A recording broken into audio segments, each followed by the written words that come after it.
Hello out there today. Welcome to our podcast today. This is Coach EJ, the brand. And this is Coach Aaron, the source. Okay, today's topic, guys. What's a championship or champion's mentality? We talk a lot about the mechanics of what athletes should be doing, and we've got, there's so many different ways to get there and modalities, and there's metrics and all these other things. But, me and EJ always talk about what separates guys at the highest levels is their mental approach. And there's just a lot of cues for us to talk about this, kind of prompted me to bring it up. I was looking at on TV, and I think it was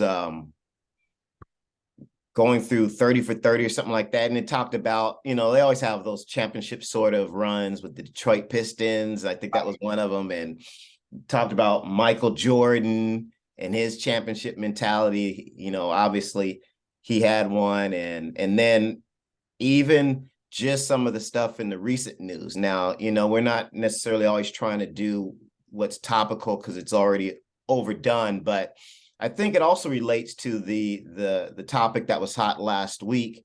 Mm-hmm. The whole I think it was Katie Taylor and I think Angel Reese, the LSU basketball player, the Iowa and LSU basketball players. And I think a lot of that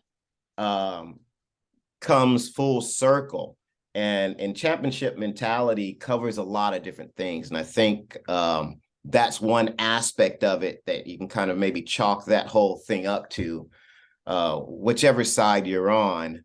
But anyway, that's kind of where we're going to go today, guys, is what does it take from the mental standpoint to be a champion, and how to put yourself in that state. And again, EJ, you actually just mentioned with playoffs coming up. Yeah. First round of the NBA finals. And so I think it's a good time to talk about it, and maybe not just look at, how many 3-point shots that Curry makes, but look at, hey, how's this guy, navigating this space and this time mentally? What can you see? What can you take from that? And again, not just Curry, but anyone else. There's going to be a spectrum. Some guys are going to rise, some guys are going to fall. Why is that?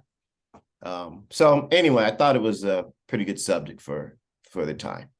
I think it's a great subject, Aaron. Boy, I tell you, the last 2 weeks, we've had a lot of stuff go on in the world of sports. Like you said, NCAA women's final, the men's final. We've got the NCAA baseball kind of midway through the season, but the championships and playoffs are coming up. Like D2, D3 are going to happen.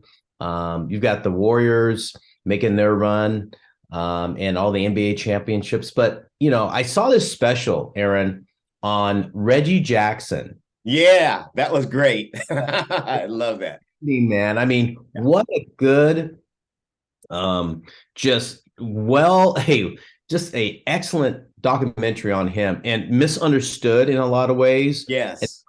Misunderstood. And now you know where he's at, and that's that championship mentality, man. This guy was he was in the 70s, man. A lot going on in Oakland at that time, a lot of pressure on him, and going to New York and all kinds of stuff. But the mentality of these guys, and if you ever listen to Draymond Green's podcast, mm-hmm. and, I just think about all these athletes are going through this mentality and what they're thinking. Common denominator, Aaron, is that they rise to the occasion. They embrace this mentality of, I want to be the world champion. I want to be the best.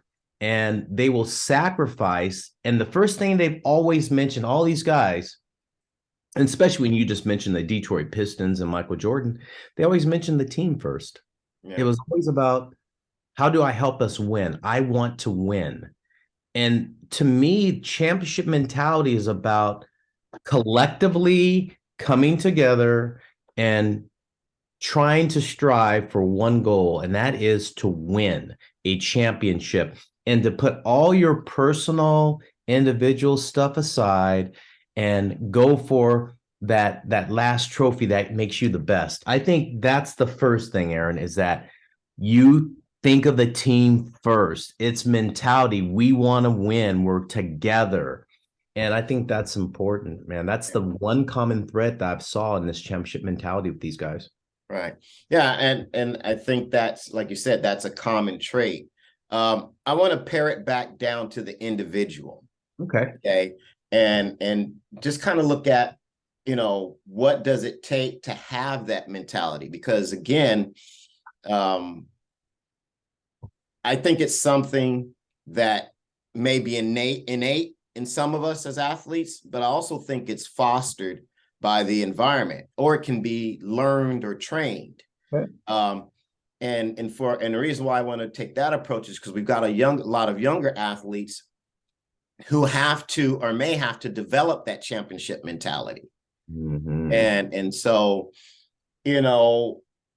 I grew up in an era, or at least an area, where sports was equated to war.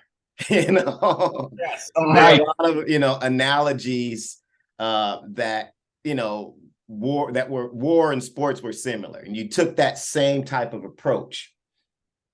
And I don't know if that is prevalent or that's taught anymore with a lot of kids because of, again, we can go back to the whole participation award sort of thing.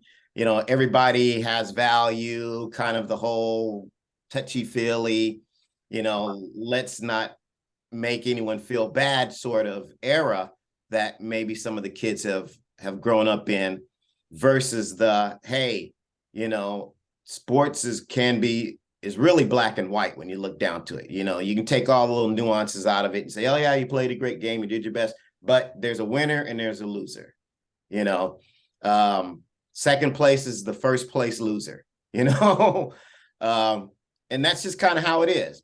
But right. That's okay. That's sports, And so I don't know if that mentality is fostered as much anymore. So there may be a lack of urgency, or maybe a lack of aggression, with athletes. And so I'm just wondering, how do athletes navigate that? Because, again, to go back to a recent topic, the whole Iowa LSU women's basketball thing. And, I think people were clutching their pearls because of the trash talk, and now obviously they made it a kind of a racial thing at one point too, and some of these other things. And again, I'm not going to get into that, but my feeling is this, if sport is war and sport is kind of a manifestation of physical aggression, mm-hmm. Then trash talk is kind of a logical extension to that. Because just like in combat, emotions run high, your feelings are a lot different. There's a lot more aggression, a lot more testosterone, all that stuff going around. And so I think that's just kind of something that's primal to us as humans that kind of comes out. And, you can look back and look at the history books and see all this stuff about Queensberry rules and all that stuff. But who knows? It's I just think there. I'm with you. I look at it like this. There's a lot of bad words in sports, and if you're not hearing them, that means you're not playing at a high enough level. Yes. Because when you get to the highest level, there's a lot of shit talking. There's tons of it. And the greats do it all the time. Larry Bird, big S talker. Michael Jordan, big S talker. Track and field, there's this guy called Michael Sanford. He's one of the fastest guys in the world at one time. This guy, during the beginning of the race, walked across every lane to every competitor and said, who's going to get second today? You know, so I don't know. I'm a neighborhood kid. That stuff doesn't bother me. You Yeah, know, like right. that was just, you know, when you were playing in the streets, you talked S all the time. And you Yes. know, and it's just funny to me how some people are taken aback by that when why don't you just go out and listen to how these kids talk at lunchtime who aren't athletes and all the curse words and F this and MF and B and da da da. You know, just the language in some of these kids' everyday life is a lot worse than what you're hearing, you know, on the court. Now, some athletes use that as kind of a way to pump themselves up, and then also as a way to take guys out of their game. You know, Right. everyone is different. So I just think it's part of the emotional outlet that we all kind of have, and is expressed differently for each athlete. You know, I wasn't an S talker, but I didn't verbally say anything, but in my head, I was like, okay, I'm gonna get these MFers today. Absolutely. That was, you know, I and mean, that guy on the mound, that MFer ain't gonna strike me out today, you know. So I think it goes along with that championship mindset. It's just that maybe it's expressed differently. And as long as you can turn it on and turn it off, and as long as you're not, you know, when the game is over, the game is over, and you can, like I said, turn that off and not carry that over into anything after that, and shake guys' hands and say, hey, good game, whether you win or lose. I don't think there's anything wrong with it. I think that's part of the championship mindset. That's where, you know, athletes are emotionally raising themselves to the next level. Because again, after all the training, after all the technical work, it really comes down to this up here. And a lot of coaches and athletes will say, oh yeah, you got to have heart. Well, the heart follows the mind. right. The body follows the mind. So I don't really see it as bad a thing as, you know, most. Agreed. The heart and mind work together, Aaron, in a championship mentality. What I find is that our athletes these days, on in a whole, just in a whole, I'm not saying every athlete, they don't compete all the time. And growing up in the era that I did, when guys competed, they competed hard, no matter what their ability was. Yeah. And they gave you everything they had. And we held each other accountable for that. And it was part of our mentality individually to hold ourselves to a high standard, to be ready to compete and have that mentality. That's how championships are won. And to go back to what you said, individual championship mentality, you had a pride in yourself that you didn't want to be embarrassed. Yeah. That if you didn't compete, you were being embarrassed. But if you competed, it's like, hey man, you gave your best effort, man. You didn't embarrass yourself. You didn't quit. Right. And I see these days as we train athletes, and the other day you and I were sitting at the front of Game Speed, and we were looking at all the uniforms, and we're going, look at that uniform, look at Crawford, look at Stevenson, look at Carter, all these guys that we're saying, that Romanowski, all these guys, and we said, man, they're just champions. They have that mentality that they can't be beat individually. And I think that's important. These athletes today don't know how to compete individually. It's like, it's all right to get after it, and then after the game, shake their hands. That's part of sport. Part of sport. That's part of a championship mentality, is your sportsmanship after the game. When you line up, you shake their hands. Good job, good job. It's a matter of respect. Championship mentality has respect there too, Aaron. Right, exactly. And that gets pushed to the side, you know? Like, it's all right to be tough in the game and compete and get after it, because like you said, your emotions are high. They should be high. You're elevating your game to its best. You've trained all this time to give your best effort.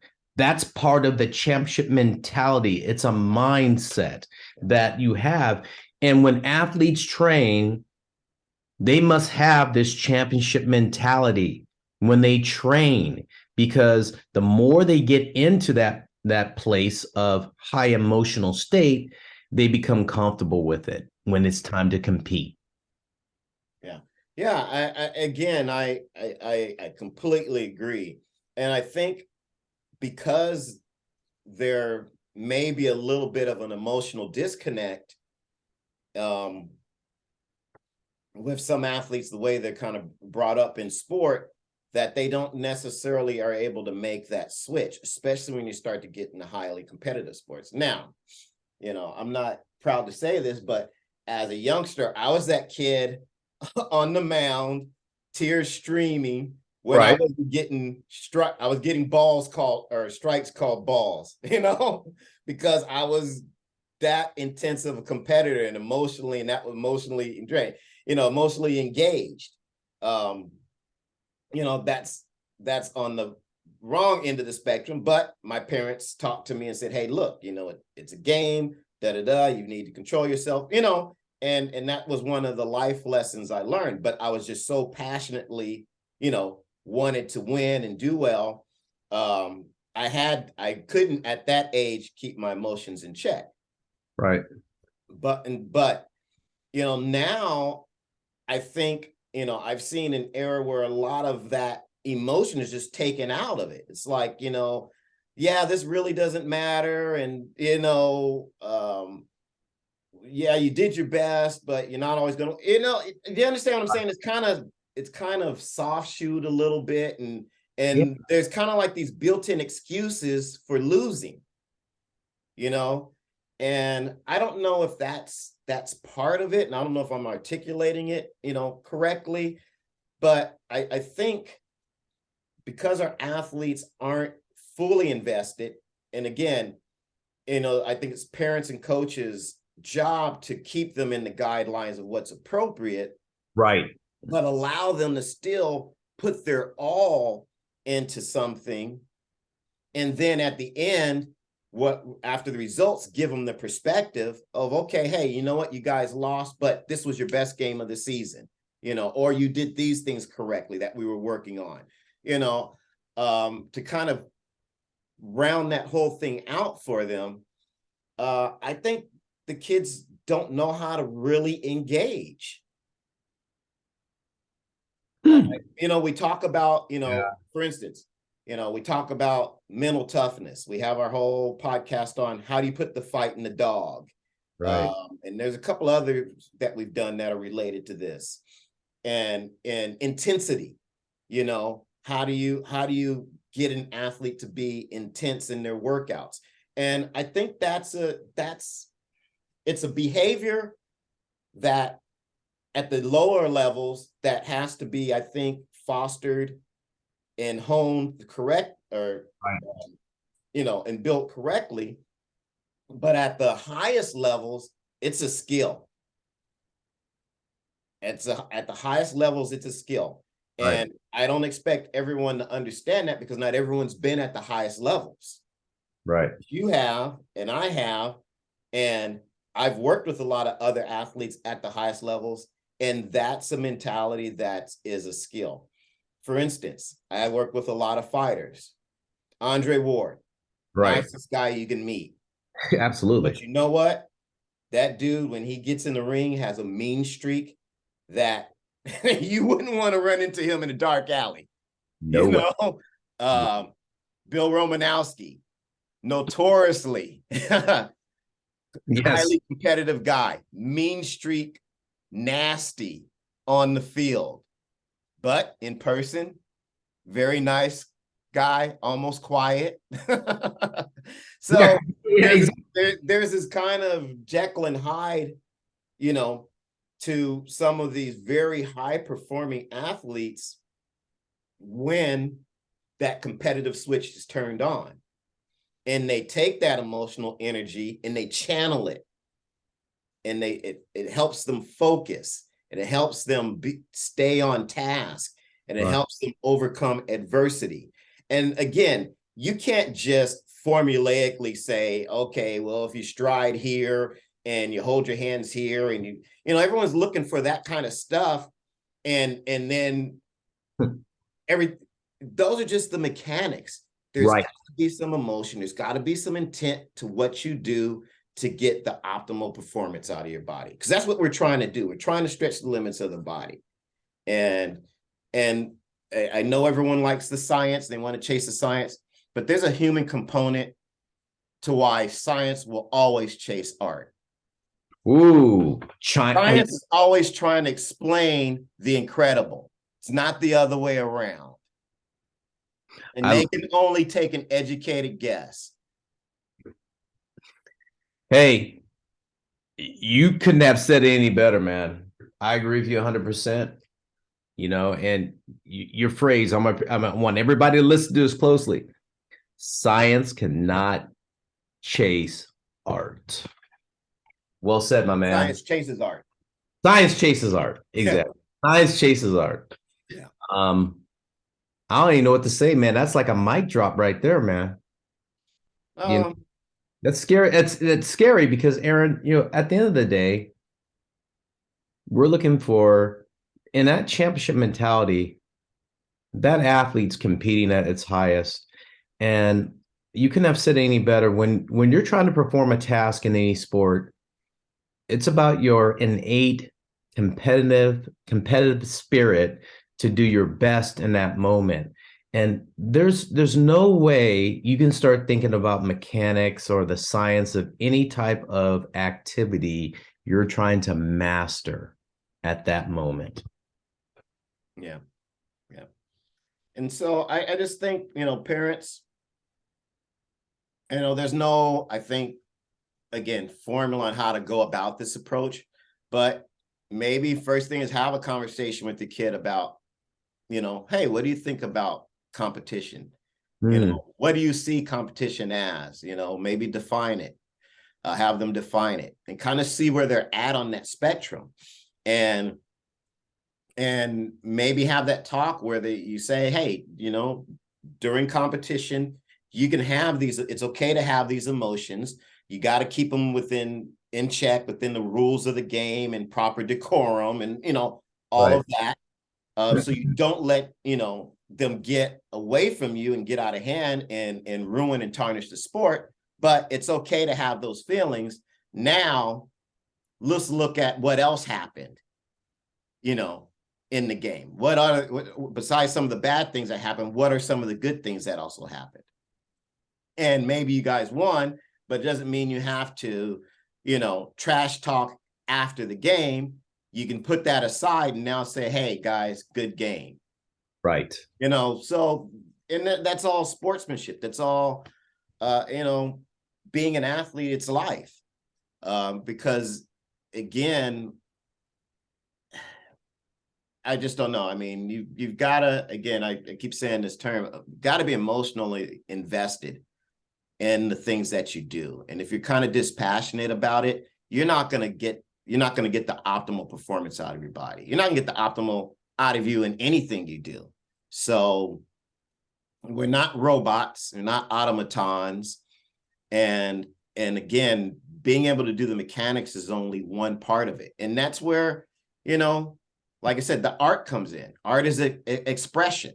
Emotions are expression. To me, sports are an expression of yourself as an athlete. Right. So to put a governor on that or to mute that, I don't know if it serves the full development of the athlete in reaching their fullest potential. Well said. Well said. Well, on that note, Aaron, those competitive notes, hey, I'm glad all of you listened to us today, and please give us some feedback on any subject you want to hear. But again, this is Coach EJ, the brand. And it's Coach Aaron, the source. We'll see you.